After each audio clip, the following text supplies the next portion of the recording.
बद्रीनाथ केदारनाथ धाम में गैर सनातनी प्रवेश के लिए एफिडेविट अनिवार्य। मंदिर समितियों ने कहा सनातन धर्म में आस्था जताना होगा जरूरी।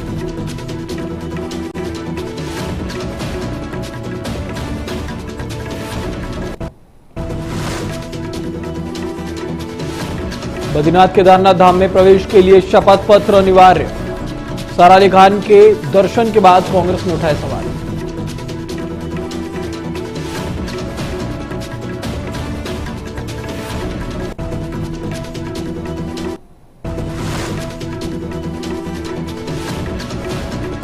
उत्तराखंड मुख्य सचिव आनंद बर्धन ने क्याकचुई धाम का निरीक्षण। 15 जून से पहले बाईपास रोड शुरू करने का लक्ष्य।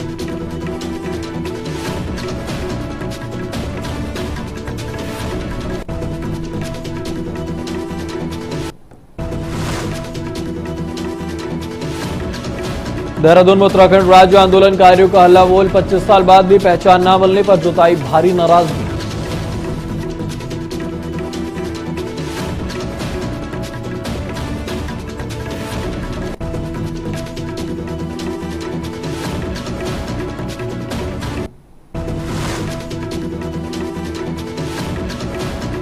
मसूरी में गैस सिलेंडर के लिए मचा हाहाकार। कमर्शियल गैस न मिलने से व्यापारियों में भारी नाराजगी। छोटे दुकानदारों के सामने रोजी रोटी का संकट।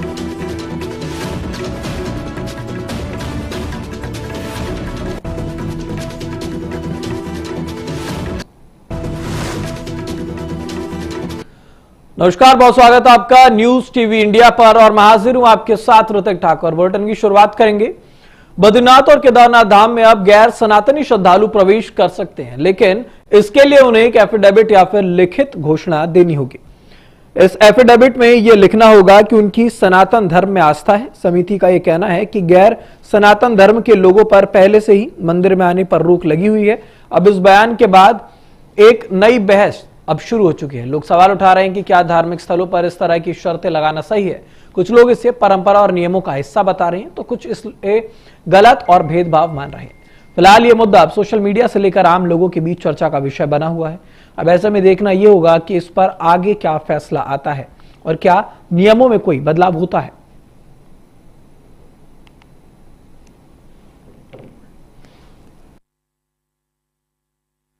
मैंने कहा है कि जिनको सनातन धर्म का स्वरूप बड़ा विराट है और सनातन धर्म को पूरी दुनिया में लोग अनुयायी हैं, उनकी पूरी दुनिया के लोग मानते हैं, जिनकी बाबा केदार के प्रति आस्था है, जिनकी भगवान बद्रीनाथ के प्रति आस्था है, उन सबका हम स्वागत करते हैं। वो सब सनातनी है। जिनकी सनातन धर्म के प्रति आस्था है वो सब सनातनी है। सारा अली खान जी का सनातन के प्रति वो कहेंगे मेरी आस्था मेरा भाव है और वो एफिडेविट देंगे, वहां पे तो हम दस्तखत कराएंगे।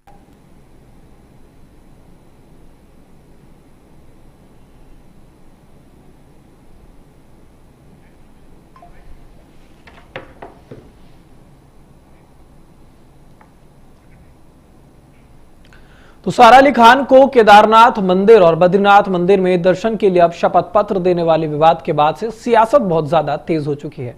अब इस पूरे मुद्दे पर कांग्रेस ने भी सवाल उठाए हैं कि कांग्रेस की प्रवक्ता प्रतिमा सिंह ने कहा कि यह सिर्फ विवाद पैदा करने की कोशिश है और कुछ नहीं। लेकिन अब सवाल यह है कि क्या मंदिरों में ऐसे नियम सही हैं या नहीं। फिलहाल ये मुद्दा धर्म और राजनीति दोनों में चर्चा का विषय बन गया है।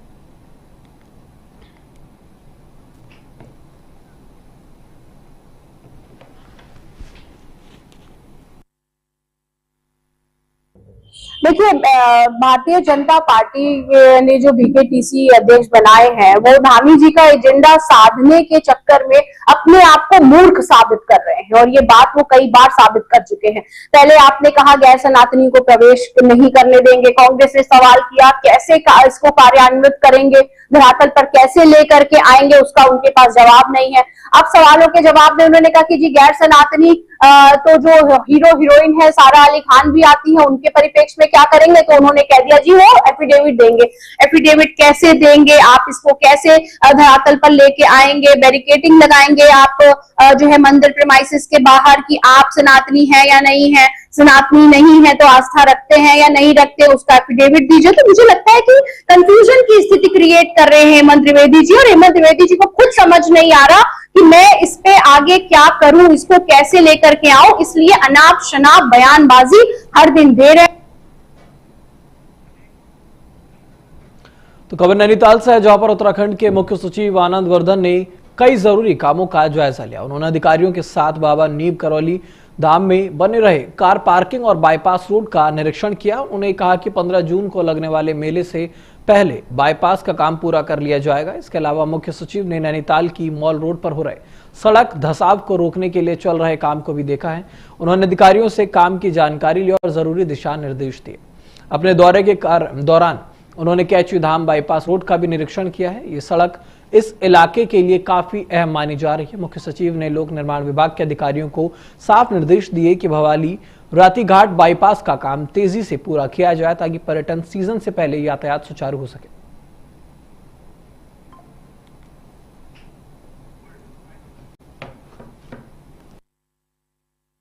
ये पीडब्ल्यूडी द्वारा एक तो पार्किंग बनाई जा रही है, प्लस बाईपास का निर्माण हो रहा है।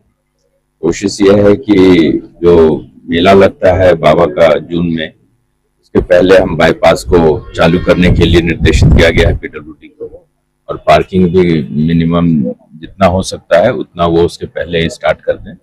अभी इनके साथ साइट इंस्पेक्शन भी किया गया जो बाईपास बन रहा है, प्लस ये पार्किंग का भी देखा गया।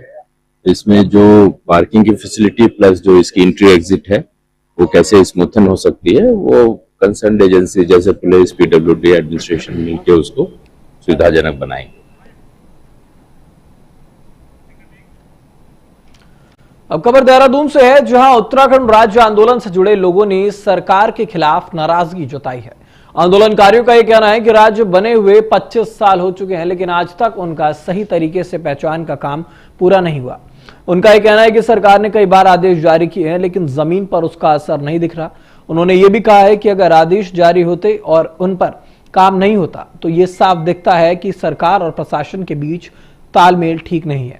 आंदोलनकारियों ने कहा कि उन्होंने राज्य बनाने के लिए बड़ा संघर्ष किया था, लेकिन आज भी उन्हें उनका हक नहीं मिल पाया।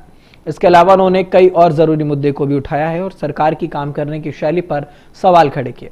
लेकिन अब ऐसे में सवाल यह है कि आखिर कब तक आंदोलनकारियों को उनका हक मिलेगा और सरकार इस पर कब कोई ठोस कदम उठाएगी।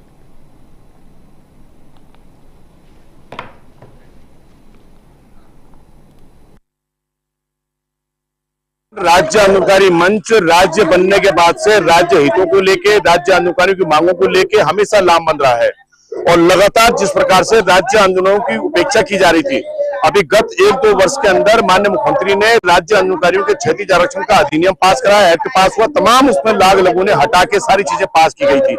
और चिन्हीकरण की प्रक्रिया पिछले 2011 के बाद जिस ईमानदारी से चिन्हीकरण होना चाहिए था नहीं हुआ है 2011 के बाद। आज स्थिति यह है कि 13 के 13 जिलों में चिन्हीकरण की प्रक्रिया जिस प्रकार से ठप पड़ी है उसमें कोई संज्ञान नहीं लिया जा रहा है। हर जिला प्रशासन अपने हिसाब से मानक तय कर रहा है और उसमें कोई लचीलापन नहीं दिखाया जा रहा है। कई लोग परलोक सिधार गए, 10% क्षैतिज आरक्षण में पक्षपात किया जा रहा है। वो सभी चिन्हित आंदोलनकारियों के लिए था तो उसमें किंतु परंतु लगा दिया गया। जिनको लाभ मिलना भी था उनमें भी उनकी ज्वाइनिंग नहीं दी जा रही है। तो आज हम लोग उत्तराखंड राज्य आंदोलनकारी मंच सांकेतिक रूप से यहाँ पे मार्च को लेकर आया था और हमारा निवेदन था कि हम सरकार के द्वार पे खड़े हैं, शासन के द्वार पे खड़े हैं, जहाँ नीतियां बनती है। तो अब खबर मसूरी से है, जहां पर गैस सिलेंडर की कमी अब गंभीर समस्या बन चुकी है। घरेलू और कमर्शियल दोनों तरह के सिलेंडर आसानी से नहीं मिल पा रहे हैं। इसका सबसे ज्यादा असर छोटे दुकानदारों, चाय नाश्ते की दुकानों और रेस्टोरेंट चलाने वालों पर पड़ रहा है। कई लोगों का यह कहना है कि उनके काम पर सीधा असर पड़ा है और रोज की कमाई बंद होने की कगार पर है। दुकानदारों का यह कहना है कि कमर्शियल गैस सिलेंडर नहीं मिल रहे हैं। अगर वो मजबूरी में घरेलू सिलेंडर का इस्तेमाल करते हैं तो उन पर कार्रवाई की जाती है। अब ऐसे में उनके सामने एक बड़ा सवाल खड़ा हो चुका है कि क्या वो अपने काम कैसे चलाएं। व्यापारियों का यह भी कहना है कि सरकार गैस की पर्याप्त सप्लाई की बात करती है, लेकिन जमीनी हकीकत कुछ और ही कहती है। मसूरी जैसे बड़े पर्यटन स्थल पर अगर यही हाल रहा तो व्यापार पूरी तरह से ठप हो सकता है। अब देखने वाली बात यह है कि प्रशासन इस समस्या का हल कब तक निकालता है और लोगों को राहत कब तक मिलती है।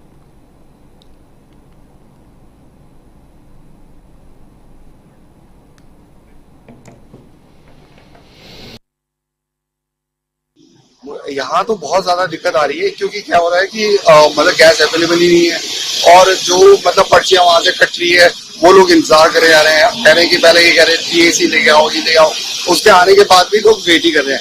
हार्ड जग मार के जब लोगों के घरों में गैस खत्म हो जा रही है तो वो स्कूटर उठा के खुद आ रहे हैं यहाँ पे और उनका आधा दिन पूरा खत्म हो रहा है। और मतलब लोग आजकल इसी चक्कर में लगे हुए, ना उनका काम है ना धंधा है।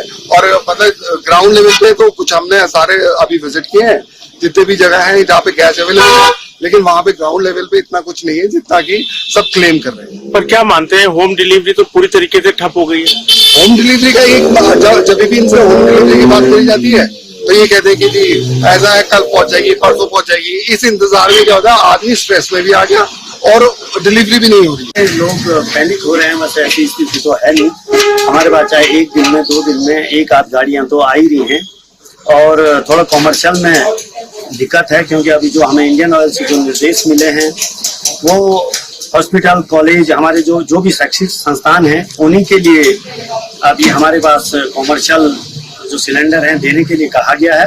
आगे अब जो भी निर्देश होंगे जैसे ही आएंगे तो उसके बाद ही कार्रवाई। और ऐसे में होम डिलीवरी नहीं हो पा रही है गैस, यहाँ जहाँ पर आपकी सप्लाई है उस चीज को देखा जा रहा है। देखिए भाई साहब, होम डिलीवरी के लिए तो होम डिलीवरी तो हम कर ही रहे हैं, पर डे हमारी गाड़ियां जा रही हैं, लेकिन जो दूर दराज से जो लोग आ रहे हैं, जो रोस्टर वाले हैं, थोड़ा उनसे परेशानी हो रही है, वो भीड़ कर रहे हैं। फिर अभी प्रशासन द्वारा हमें गोदाम से सिलेंडर देने के लिए मना कर दिया गया है।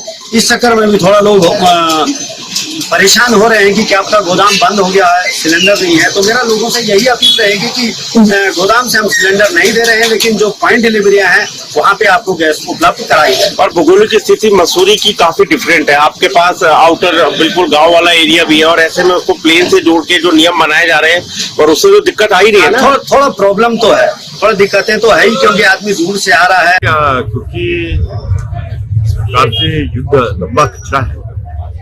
हालांकि अभी आपने देखा होगा कि 2 हमारी शिप को आने की परमिशन मिली है, और जैसा कि मैंने गैस अथॉरिटी के अधिकारी से बातचीत की है, कल तक कमर्शियल सिलेंडर भी की सप्लाई शुरू हो जाएगी और जनता को राहत मिलेगी। तो क्या छोटे से कमर्शियल सिलेंडर मसूरी भी मिलने लगेंगे क्या? देखिए, हमारे उसमें अगर आपने देखा होगा न्यूज में, तो उसमें देहरादून प्रायोरिटी पे है, क्योंकि देहरादून में सारे टूरिस्ट प्लेसेस हैं, तो निश्चित ही मसूरी देहरादून में ही आता है और यहाँ के लोगों की।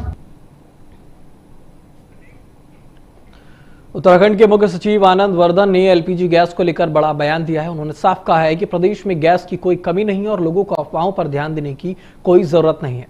उनके अनुसार घरेलू और कमर्शियल दोनों तरह के सिलेंडर की सप्लाई सही तरीके से की जा रही है। मुख्य सचिव ने कहा कि लोगों को उनकी जरूरत के हिसाब से समय पर गैस दी जा रही है और आगे भी मिलती रहेगी। उन्होंने जनता के साथ ये अपील की है कि घबराने की कोई जरूरत नहीं। हालांकि दूसरी तरफ कई जगहों पर गैस सिलेंडर लेने के लिए लंबी कतारें भी देखने को मिल रही हैं।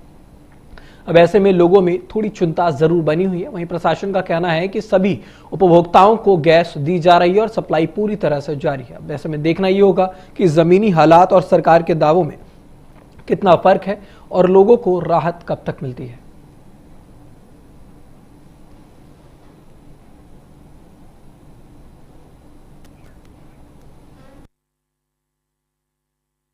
मैं आम नागरिकों से अपील करना चाहूँगा कि डोमेस्टिक एलपीजी सिलेंडर्स की कोई कमी नहीं है, सफिशिएंट स्टॉक है और सफिशिएंट तरीके से उसकी आपूर्ति भी की जा रही है। तो उसके संबंध में कोई भी पैनिक होने की कोई जरूरत नहीं है, कोई होल्डिंग करने की जरूरत नहीं है। और जो कमर्शियल सिलेंडर्स हैं उसके लिए भी हमने खास करके जो हमारे छोटे रेस्टोरेंट्स और ढाबे और उनके लिए भी व्यवस्था कर रहे हैं।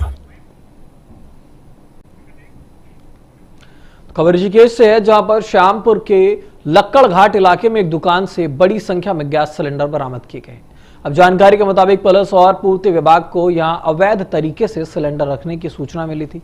सूचना मिलते ही टीम मौके पर पहुंची और कार्रवाई शुरू की गई। जब दुकान का ताला तोड़ा गया तो अंदर का नजारा देखकर अधिकारी भी हैरान रह गए। दुकान के अंदर 135 कमर्शियल गैस सिलेंडर पाए गए हैं। ये सभी अलग अलग कंपनियों के बताए जा रहे हैं। पूर्ति विभाग ने तुरंत सभी सिलेंडर अपने कब्जे में ले लिए और जांच शुरू कर दी। इस मामले में एक युवक को हिरासत में लेकर पूछताछ की जा रही है। अधिकारियों ने आसपास के लोगों से भी जानकारी लेने की कोशिश की, लेकिन किसी ने साफ तौर पर कुछ नहीं बताया। विभाग ने लोगों से अपील की है कि अगर कहीं भी इस तरह का अवैध काम दिखे तो तुरंत सूचना दें।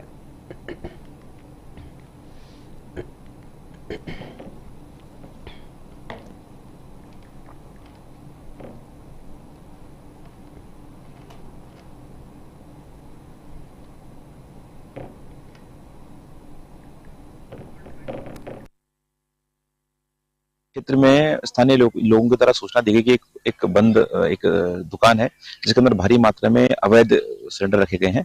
तो मौके पे खाद्य विभाग की टीम और पुलिस की टीम मौके पे पहुंची, तो मौके पे पहुंचने पता चला कि किसी दुकान के अंदर इन्होंने 100 से अधिक मात्रा में कमर्शियल सिलेंडर रखे गए हैं। अभी इस विषय में जानकारी की जा रही है। पता चला है कि जो ये सारे के सारे जो शॉप है, दुकान है, ये किसी विक्रम नाम के व्यक्ति की है। अभी जांच पड़ताल की जा रही है कि उस व्यक्ति ने इसे सिलेंडर कहाँ से लिए हैं, किस चीज के लिए रखे हुए हैं, इसमें उसके पीछे क्या मंतव्य थे, इस विषय में जानकारी अर्जित की जा रही है। अभी जो है हमको सूचना मिली थी कि लक्कड़घाट रोड पे जो है किसी घर में एक दुकान है, दुकान में सिलेंडर रखे गए हैं, कॉमर्शियल सिलेंडर रखे गए हैं। तो हमारी टीम यहाँ पे जैसे ही पहुंची तो हमारे द्वारा जो है मकान मालिक का पता किया गया, तो मकान मालिक द्वारा भी नहीं बताया गया कि कौन किराएदार है। तो संयुक्त टीम ने पुलिस से और रेवेन्यू से और सप्लाई की टीम ने जो है इसका ताला तोड़ते हुए, वीडियोग्राफी करते हुए ताला तोड़ा गया और उसके बाद देखा गया तो इसके अंदर जो है 135 सिलेंडर बरामद हुए हैं। सारे कॉमर्शियल सिलेंडर हैं जो कि वर्तमान में खाली हैं। इनका तौल किया गया है, वो खाली सिलेंडर है। ये जितेंद्र चौहान। ये सिलेंडर आपके हैं, दुकान में रखे हैं? ना, ये हमारे नहीं है, ये भाई है मेरे जानने वाले, धर्मेंद्र नाम है उनका। उनके सिलेंडर हैं, तो वो अभी कहीं बाहर गए हुए हैं, तो उन्होंने बोला कि ऐसे तो उन्हें सूचना मिली होगी, तो उन्होंने यहाँ भेजा मुझे, बोले एक बार जाके देख लो और ताला खुलवा दो जाके। सिलेंडर है, उनके डॉक्यूमेंट वगैरह जो है, जैसे प्लांट से ये सिलेंडर आते थे तो अभी वहां से नहीं आ रहे हैं। सरकार मतलब कैश की कमी की वजह से वो इतनी भारी संख्या में एक प्राइवेट मकान के अंदर ऐसे रखा हुआ है। सर, इनके जो कागज डॉक्यूमेंट वगैरह, जैसे ये मार्केट में सिलेंडर थे, अब गैस ना मिलने की वजह से रेस्टोरेंट बंद हो रहे हैं, तो उन्होंने बोला कि सिलेंडर हमारे यहाँ अब हम बंद कर रहे हैं, तो इनको आप ले जाओ यहाँ से। खबर खटीमा से है, जहां पर ईद के त्योहार को देखते हुए पुलिस ने शांति बनाए रखने के लिए एक अहम बैठक की है। इस बैठक में शहर के कई जिम्मेदार लोग शामिल हुए और सभी ने मिलकर त्योहार को शांति से मनाने पर जोर दिया। लोगों ने अपने अपने सुझाव भी पुलिस के सामने रखे। इस दौरान खटीमा के कोतवाल विजेंद्र शाह ने लोगों से अपील की है कि सोशल मीडिया का सही तरीके से इस्तेमाल करें। उन्होंने ये साफ कहा है कि अगर कोई भी व्यक्ति गलत पोस्ट डालकर माहौल खराब करने की कोशिश करेगा तो उसके खिलाफ सख्त कार्रवाई की जाएगी। बैठक में बिजली और पानी की व्यवस्था को बेहतर रखने की बात भी कही गई। साथ ही शहर में आवारा पशुओं की समस्या को लेकर भी सुझाव दिए गए ताकि लोगों को कोई परेशानी ना हो। पुलिस ने सभी से अपील की है कि ईद का त्योहार मिलजुल कर और शांति के साथ मनाया जाए।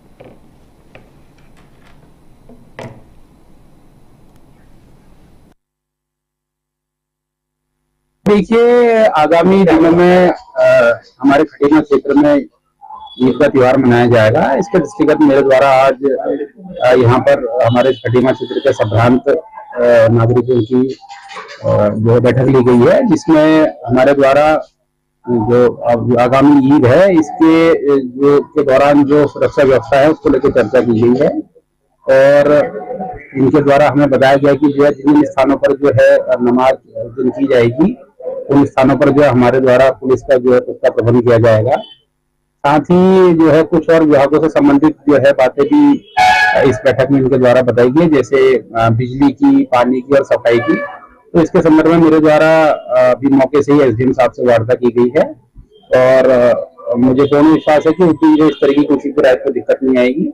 इसके अलावा मैं पुनः जो है मैं हर बार इस मीटिंग्स में कहता हूँ कि सोशल मीडिया का कोई भी जो है दुरुपयोग न करे। किसी भी जो है व्यक्ति विशेष या समुदाय विशेष के बारे में किसी प्रकार की अशुभ टिप्पणी न करे। इस पर हमारे द्वारा कड़ी निगरानी रखी जाती रही है और पूर्व में भी जो है हमने इस प्रकार प्रकरण आने पर जो उसमें जो है विधि सम्मत कार्रवाई की है।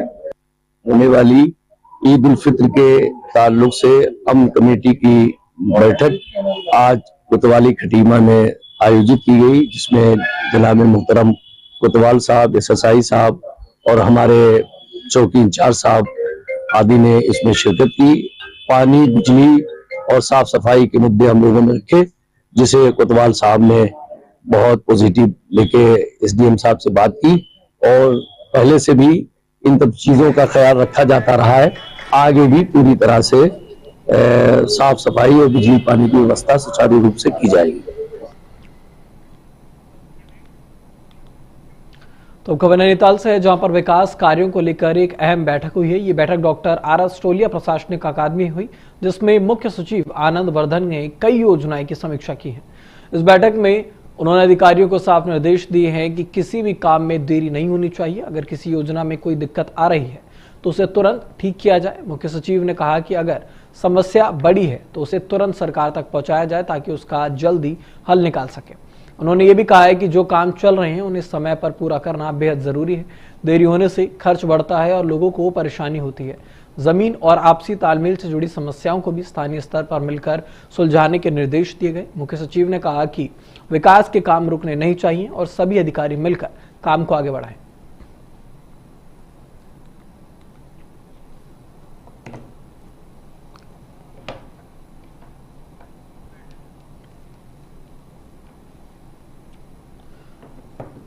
तो नैनीताल की खबर आपको बता रहे हैं, जहां पर काम में देरी ना हो इसके निर्देश दिए गए हैं। सभी अधिकारियों को ये निर्देश दिए गए कि जो भी शिकायत आए या कोई भी काम है तो उसका समय पर निस्तारण किया जाए। मुख्य सचिव ने यह महत्वपूर्ण बैठक की थी। आप देख सकते हैं आनंद वर्धन यहाँ पर तस्वीर में आपको दिख रहे होंगे, जिन्होंने ये बैठक की और इसमें तमाम दिशा निर्देश इनकी तरफ से दिए गए हैं, जिसमें उन्होंने अधिकारियों को काफ़ी हिदायतें दी। उन्होंने कहा कि अगर किसी भी प्रकार की कोई दिक्कत आती है, कामों में कोई अड़चन आती है तो उसके बारे में इन्हें जानकारी दी जाए, लेकिन समय रहते काम को पूरा किया जाए। किसी भी काम में बिना किसी कारण के कोई विलंब ना हो, इसका खास ध्यान रखना है।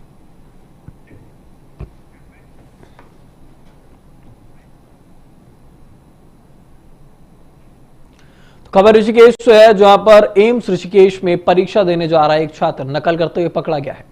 ये बताया जा रहा है कि छात्र ने अपना मोबाइल चप्पल में छुपा रखा था। परीक्षा केंद्र में प्रवेश से पहले जब सुरक्षा जांच हुई तो सुरक्षाकर्मी ने मोबाइल बरामद कर लिया। इस पूरी घटना का वीडियो भी सामने आया, जो अब तेजी से सोशल मीडिया पर वायरल हो रहा है। इस घटना ने परीक्षा की व्यवस्था पर सवाल खड़े कर दिए। लोग ये भी कह रहे हैं कि अगर इस तरह से छात्र पास होंगे तो आगे चलकर इलाज कैसे सही होगा।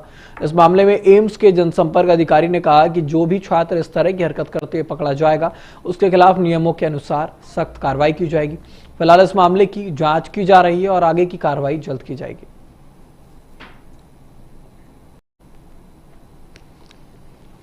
तो ऋषिकेश से खबर आपको बता रहे हैं, जहां पर आप देख सकते हैं चप्पलों के नीचे मोबाइल छुपाकर ये छात्र आगे ले जा रहा था। जब वहां पर चेकिंग की गई तो ये मोबाइल बरामद किया गया है। तो नकल को लेकर के अलग अलग तरीके के टैक्टिक्स यहां पर इस्तेमाल किए जाते हैं और इसी कड़ी में ये चेकिंग के दौरान छात्र पकड़ा गया है, जिसके चप्पलों के नीचे फोन छुपा हुआ था।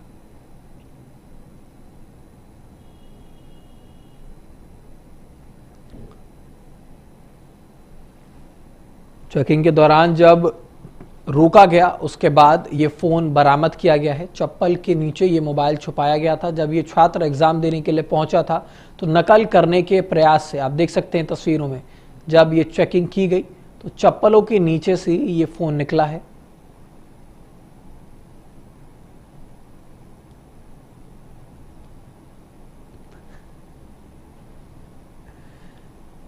तो देख सकते हैं आप, नकल को लेकर के अलग अलग तरीके का इस्तेमाल किया जाता है, जिसमें ये परीक्षा देने आया हुआ छात्र था जिसने चप्पलों के नीचे ये फोन छुपाया हुआ था, जिसको चेकिंग के दौरान रोका गया और फिर ये मोबाइल बरामद किया गया।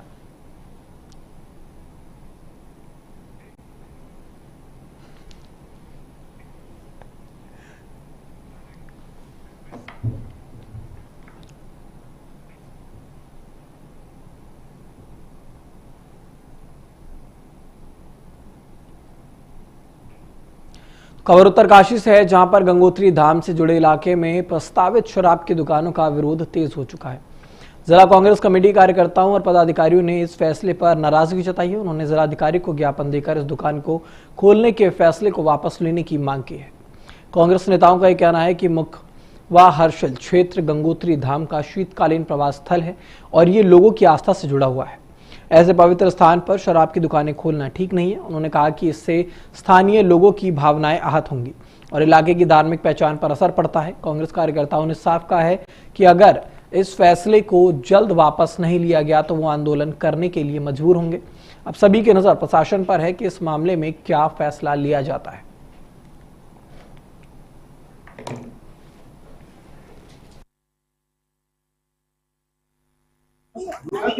आज सभी कांग्रेस कमेटी के लोग यहाँ जिलाधिकारी कार्यालय में जिलाधिकारी जी से जो हमारी अपर जिला अधिकारी हैं उनसे मुलाकात की, और मुलाकात इस परिप्रेक्ष्य में की कि हमारी जो उत्तरकाशी की जो धर्म नगरी है, उस धर्म नगरी में यहाँ के सत्ता में बैठी हुई सरकार इस उत्तरकाशी को शराब माफियाओं को बेचने का काम कर रही है। ये सरकार हमारे हर्सिल जैसे जो कि गंगोत्री से लगा हुआ क्षेत्र है और पूरे राष्ट्र के लिए और राष्ट्र विदेशों के लिए भी जो वास्तव में धर्म का मुख्य क्षेत्र है, मुख्य स्थल है, उस जगह पर शराब का ठेका खोलने का काम कर रहे हैं, जो कि बहुत निंदनीय है। और तमाम उस क्षेत्र के जितने भी प्रतिनिधि हैं, वो तमाम प्रतिनिधि और जितने अभी हमारे कांग्रेस पार्टी के लोग, हम सब लोगों ने आज जिलाधिकारी जी को ये ज्ञापन दिया है कि जल्द अगर उस शराब के ठेके का निरस्तीकरण नहीं हुआ तो संभवतः संपूर्ण क्षेत्र की जनता एक बहुत बड़ा विरोध प्रदर्शन करने का काम करी। इस बात के लिए सरकार को चेताने के लिए हम सब लोग जिलाधिकारी कार्यालय आए थे। धन्यवाद। खबर विकासनगर से, जहां पर हरवटपुर बस अड्डे पर 4 धाम यात्रा से पहले मॉक ड्रिल की गई। इस मॉक ड्रिल में आपदा प्रबंधन, फायर ब्रिगेड, आरटीओ और स्वास्थ्य विभाग समेत कई टीमों ने हिस्सा लिया है। ड्रिल के दौरान भूकंप और आग लगने जैसी स्थिति बनाई गई। साथ ही 4 लोगों ने घायल होने की सूचना भी मिली है। सूचना मिलते ही सभी विभाग तुरंत मौके पर पहुंचे और राहत कार्य शुरू किया। घटना की जानकारी मिलते ही एसडीएम विनोद कुमार और सीओ प्रेमनगर भी मौके पर पहुंचे। अधिकारियों ने बताया कि अभ्यास इसलिए किया गया है ताकि किसी भी आपदा के समय तुरंत और सही तरीके से काम किया जा सके। ड्रिल के दौरान घायलों को तुरंत अस्पताल भेजा गया और सभी टीमों ने मिलकर के हालात को संभालने का अभ्यास किया। इस तरह की तैयारी से 4 धाम यात्रा के दौरान यात्रियों की सुरक्षा को और मजबूत बनाने की कोशिश की जा रही है।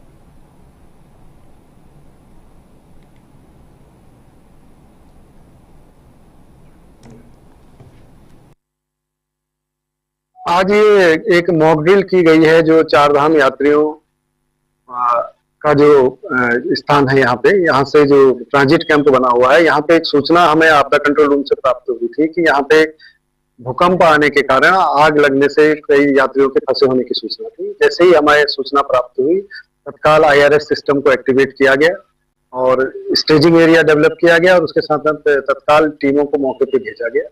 मौके पे भेजने के बाद ये पाया गया कि 4 लोग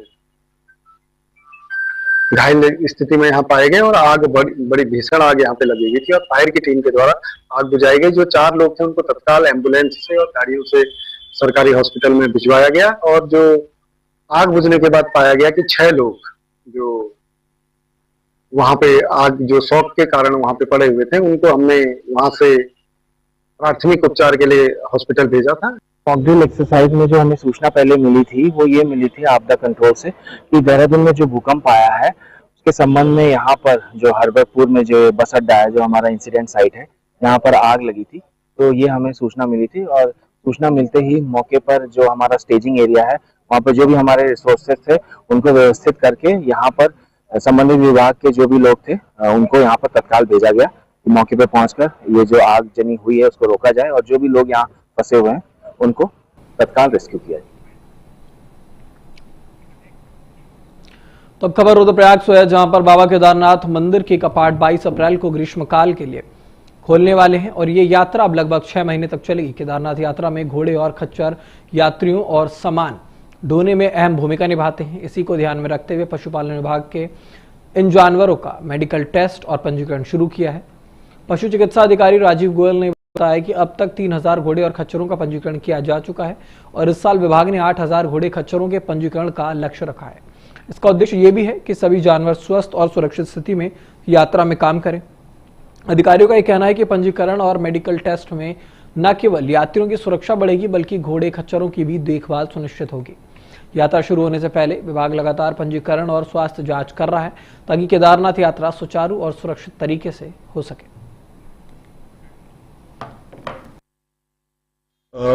विगत वर्ष की तरह ही हमारे द्वारा इस बार 4 स्थानों पर यात्रा मार्ग पर अस्थायी पशु चिकित्सालय स्थापित कर दिए गए हैं, जिसमें सोनप्रयाग, गौरीकुंड, लिंचौली और केदारनाथ है।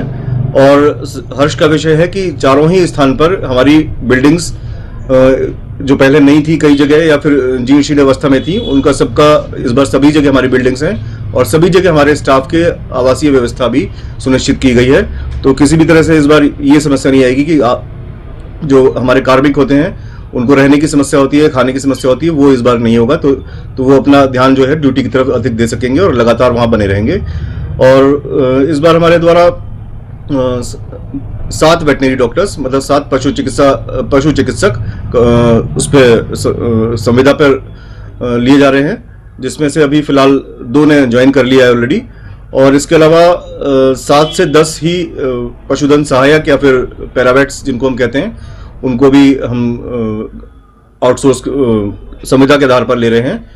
और सभी स्थानों पर, चारों जगह जो मैंने बताई कि सोनप्रयाग, गौरीकुंड, लिंचौली और केदारनाथ, इन सभी स्थानों पर हमारे स्टाफ हमेशा तैनात रहेंगे और हर जगह नैनीताल जिले के भीमताल ब्लॉक अंतर्गत जंतवाल गांव में पशुपालन विभाग की ओर से एक भव्य पशु प्रदर्शनी का आयोजन किया गया। इस प्रदर्शनी का शुभारंभ मुख्य अतिथि और ब्लॉक प्रमुख डॉक्टर हरीश सिंह बिष्ट ने किया। ये बता दें कि इस प्रतियोगिता में क्षेत्र के 5 दर्जन से अधिक पशुपालकों ने अपने उन्नत नस्ल के पशुओं के साथ शिरकत की है। प्रदर्शनी में भैंस, गाय और बैल जोड़ी समेत विभिन्न श्रेणियों में कड़ी प्रतिस्पर्धा देखने को मिली, जिसमें पशुपालकों को प्रथम, द्वितीय और तृतीय पुरस्कार से नवाजा गया। सीता देवी ने इस प्रदर्शनी में चैंपियन का खिताब अपने नाम किया है। इस मौके पर डॉक्टर हरीश बिष्ट ने कहा कि ऐसे आयोजनों से पशुपालकों के बीच स्वस्थ प्रतिस्पर्धा बढ़ती है और उन्हें बेहतर पशुपालन के लिए नई प्रेरणा मिलती है।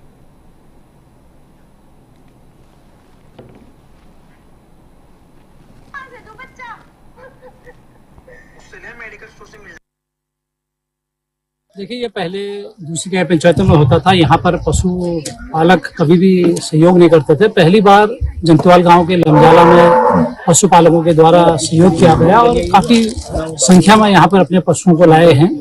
निश्चित रूप से जो यहाँ के पशु हैं दुधारू हैं, अच्छी नस्ल के हैं और ये जो हमारे पहाड़ की जो अर्थव्यवस्था है उसकी रीढ़ साबित होगी, क्योंकि पहले क्या था, पशुपालन को अच्छी निगाह से नहीं देखा जाता था, न ही दूध बेचने को अच्छी निगाह से देखा जाता था। लेकिन आज क्या है कि लोग अपने पशुपालन के प्रति उनका प्रेम बढ़ा है और लोग पशुपालन को अपनी आय का मुख्य स्रोत बना रहे। उत्तराखंड जल विद्युत निगम ने बांधों की सुरक्षा को लेकर एक बड़ा जागरूकता अभियान चलाया है। ऋषिकेश के गंगा भोगपुर में आयोजित इस कार्यक्रम में बांध के आसपास रहने वाले ग्रामीणों को आपातकालीन स्थिति से निपटने के लिए एहतियात सिखाए गए। साथ ही जनरल मैनेजर आदेश नौटियाल ने बताया कि वर्ल्ड बैंक की मदद से बांधों को और भी सुरक्षित बनाया जा रहा है।